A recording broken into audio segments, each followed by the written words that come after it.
Welcome back to What Arty Noobs with General Disturbance. It appears that this battle has started without there being any countdown.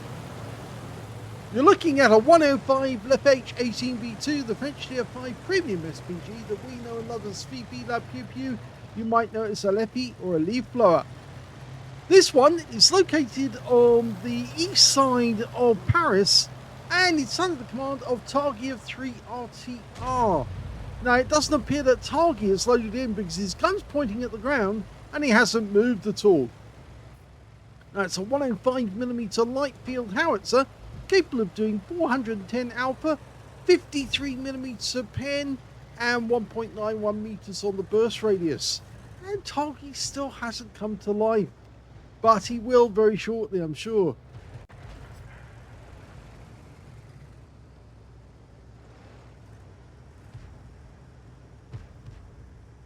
Okay, still no reaction.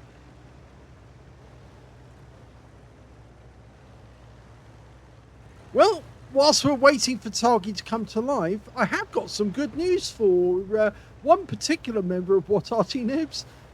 This member, who goes by the name of Mike, might be pleased to find out that Wargaming managed to fix the problem that I had with one of my accounts, and it should be possible now for them to fix the problem with his NA account. So I'm hoping that they will get their act together. It's just a matter of, in my case, of disconnecting the telephone number from the registered account. So obviously then I could get access to the account and get it in operation. In his case, it might take a little while longer because, of course, they first have to, he needs to gain access to the account. And of course, he needs to get in contact with Wargaming in order to do it. So I will make sure that I find the person, or at least the person who actually managed to get me up and running on the opposite side, on the NA server side, will be able to help him and get the account underway. Well, targy's still not come to life, and it's going to be a very short game if he doesn't. Our team seems to be doing rather well. Oh, he's come to life. Okay, he's in operation and he's starting to aim. And the first target he's aiming at is this AT2 over on the other side near the bridge. His first shot doesn't hit anything, but he's lining up his second shot. That's it, ahead of the target. Let the target walk through the fire. Now we've got a KV1 who's a one shot. And rounds out. Oh, he does get a hit. Only does 30 hit points of damage, but it was a solid hit, so he's going to try that again. And he gets his first kill of the game. So that's good news. He's now in a bit of a problem because where he is, all the buildings get in the way. And although he's seeing targets, he's not getting much chance to actually shoot at them. Fires a snapshot at the gorilla. He lined up the shot ahead of its movement. I'm not sure if he did any damage there, but he has got another target, which is a Juno, but he can't get a shot at him. So we're 2 up on the enemy at the moment, and they do seem to be compressed into a particular area. Now he's moved into the bush for cover, just in case the enemy ever turn up. The enemy do have 2 light tanks. And they just lost their Juno. So we're now 4 tanks. No, it's gone back to 2 tanks ahead of the enemy. He's found one of the light tanks. It's an AMD 178B. But the guy moves too quickly for him to get a shot in.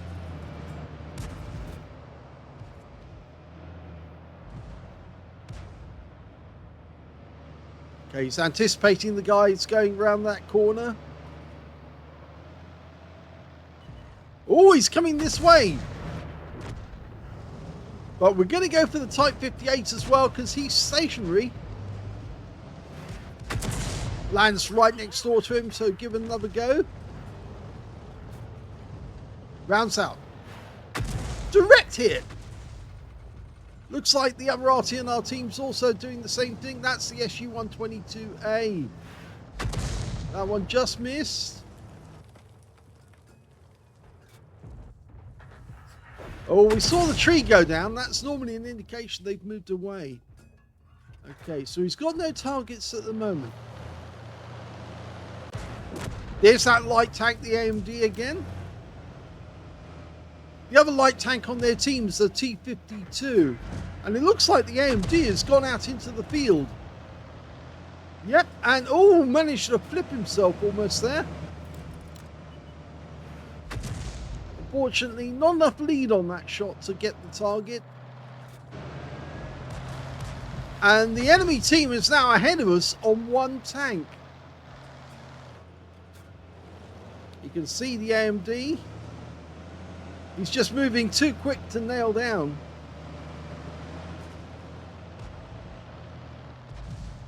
Of course, the real reason why Wargaming actually did design these AMDs to do what they do is because they realized, oh, that guy's got his rear to us. If they can move and change direction fast enough, then Arty wouldn't be able to get a decent shot at them. The bad news is now we've lost sight of all the enemy because there's only 3 other members of our team left. So Targy's decided to get on the move and find the enemy because he's got a 390 meter view range. But I suspect that he'll also find them because they'll get close to him. Now this 105mm gun is particularly effective at close range. Penetration wise, it has 53mm of pen, so it can get through the armor of most light tanks because they're very, very lightweight. And you can see where one of the AMDs is because he got spotted by the SU-122. He's looking for us at the moment.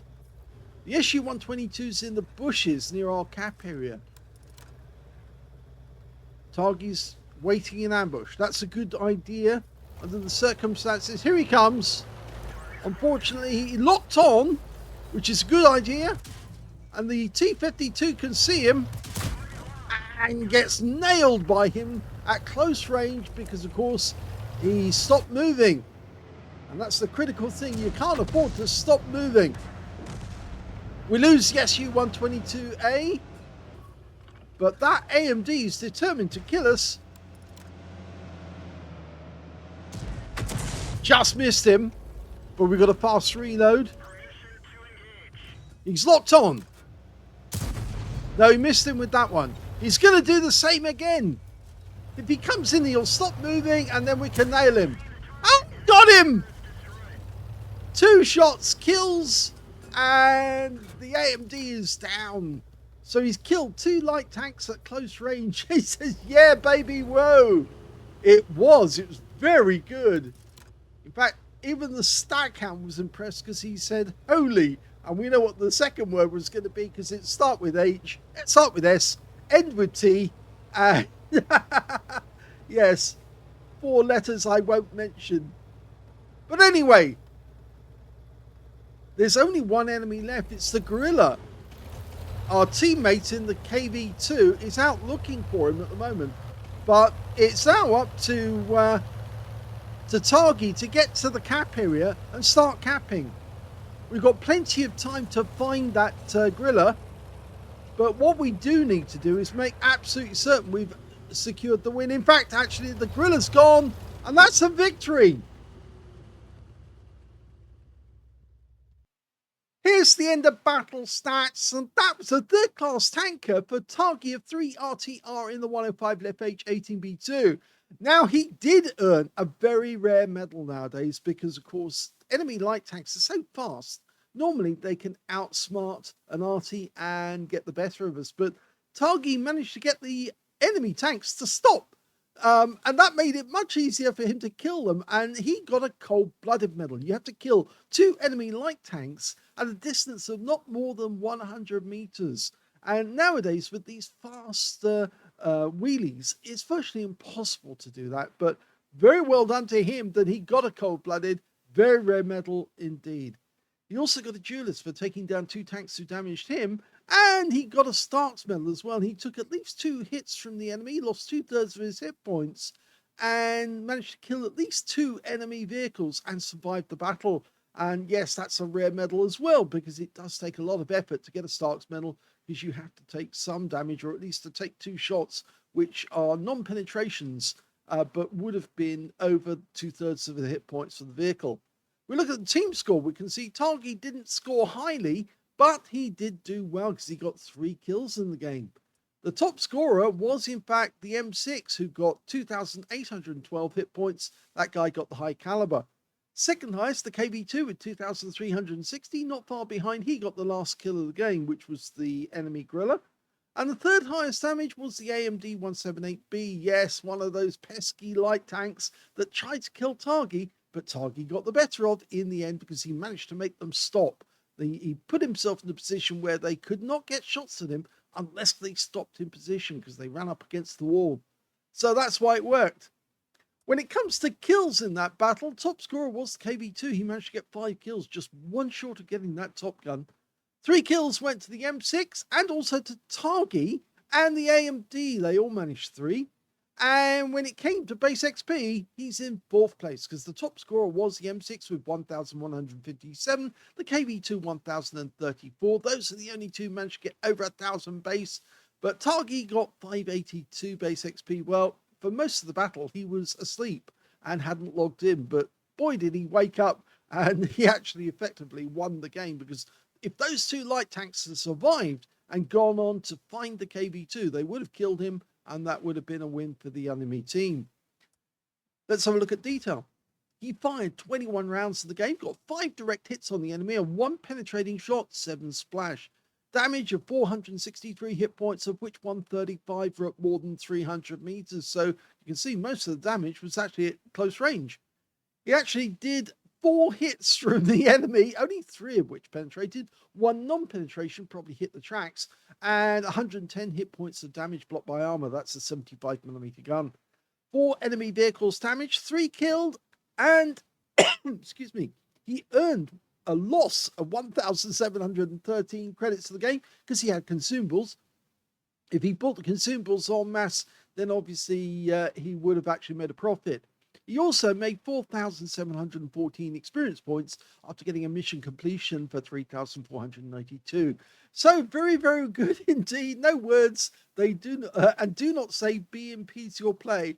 Well, apparently there was a bee buzzing around, and that's what actually caused him to be distracted whilst he was trying to play the game. It does happen every now and then. You get some distraction. Either a child comes into the room whilst you're trying to play, or the phone rings, or somebody comes to the door, and you have to drop everything and go to the door because you can't just sit there and play the game and wait for them to wait for the game to finish before you can actually do anything. So yeah, sometimes B impedes your play. So I hope you enjoyed that replay. If you did, please give this video a like, and thank you for watching.